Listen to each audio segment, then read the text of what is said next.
उषा कविता पाठ 6। अब पाठ्य पुस्तक से संबंधित प्रश्न। पहला प्रश्न है, कविता के किन उपमानों को देखकर ये कहा जा सकता है कि उषा कविता गांव की सुबह का गतिशील शब्द चित्र है। इसका उत्तर इस प्रकार लिखेंगे। कवि ने गांव की सुबह का सुंदर चित्रण करने के लिए गतिशील बिंब योजना की है। भोर के समय आकाश नीले शंख की तरह पवित्र लगता है। उसे राख से लिपे चौके के समान बताया गया है, जो सुबह की नमी के कारण गीला लगता है। फिर वह लाल केसर से धोए हुए सिल सा लगता है। कवि दूसरी उपमा स्लेट पर लाल खड़िया मलने की देता है। ये सारे उपमान ग्रामीण परिवेश से संबंधित हैं। आकाश के नीलेपन में जब सूर्य प्रकट होता है तो ऐसा लगता है जैसे नीले जल में किसी युवती का गोरा शरीर झिलमिला रहा हो। ये कवि की नई कल्पना है। सूर्य के उदय होते ही उषा का जादू समाप्त हो जाता है। ये सभी दृश्य एक दूसरे से जुड़े हुए हैं, इनमें गतिशीलता है। दूसरा इसका, भोर का नभ राख से लीपा हुआ चौका अभी गीला पड़ा है। नई कविता में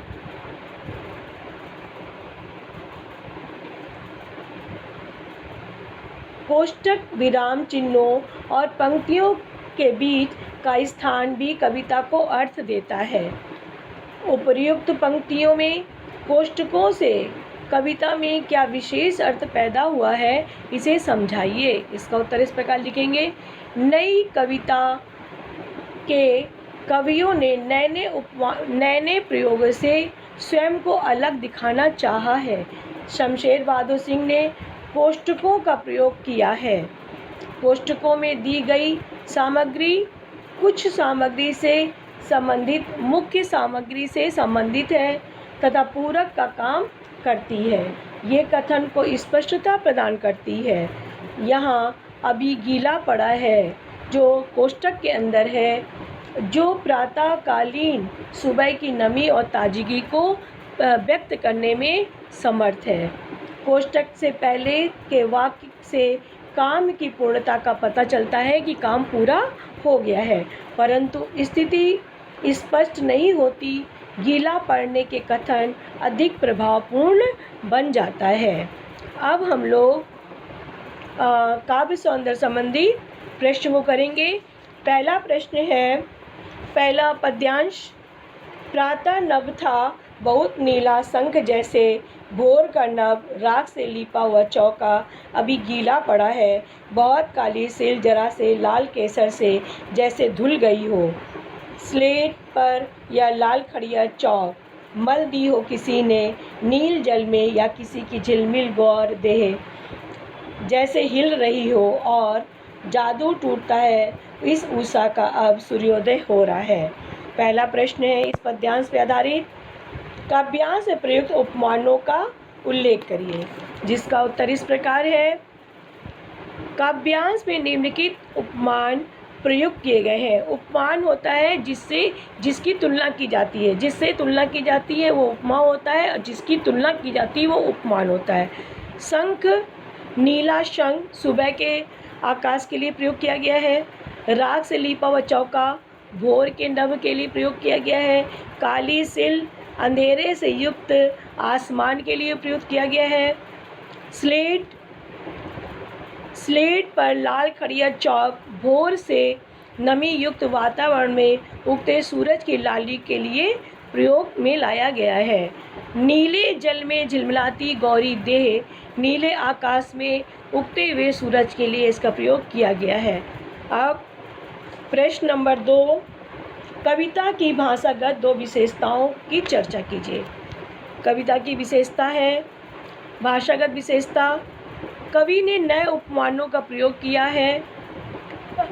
ग्रामीण परिवेश में शहर शब्दों का चित्रण किया गया है।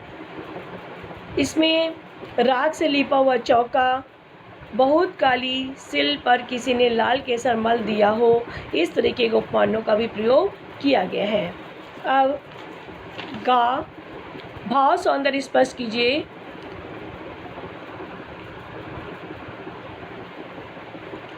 भाव सौंदर्य स्पष्ट कीजिए। नील जल में या किसी की गौर देह जैसे हिल रही हो।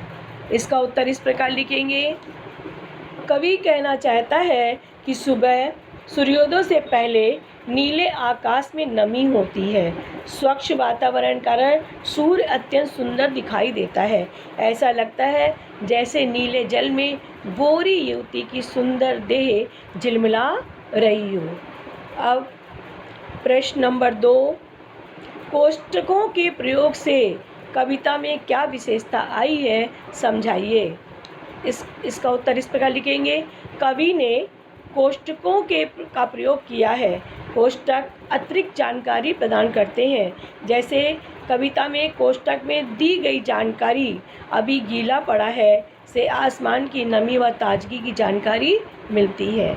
क्वेश्चन नंबर 2 का खा, काव्यांश में आए किन्हीं 2 अलंकारों का नामोल्लेख करते हुए उनमें उत्पन्न सौंदर्य को स्पष्ट कीजिए। इसका उत्तर इस प्रकार लिखेंगे। काव्यांश में शंख जैसे में उपमा तथा बहुत काली सिल हो गई है में उत्प्रेक्षा अलंकार है। पहले वाले में तुलना की जा रही है, दूसरे वाले में संभावना व्यक्त की जा रही है। इससे आकाश की पवित्रता व प्रातः के समय का मटियालापन प्रकट होता है।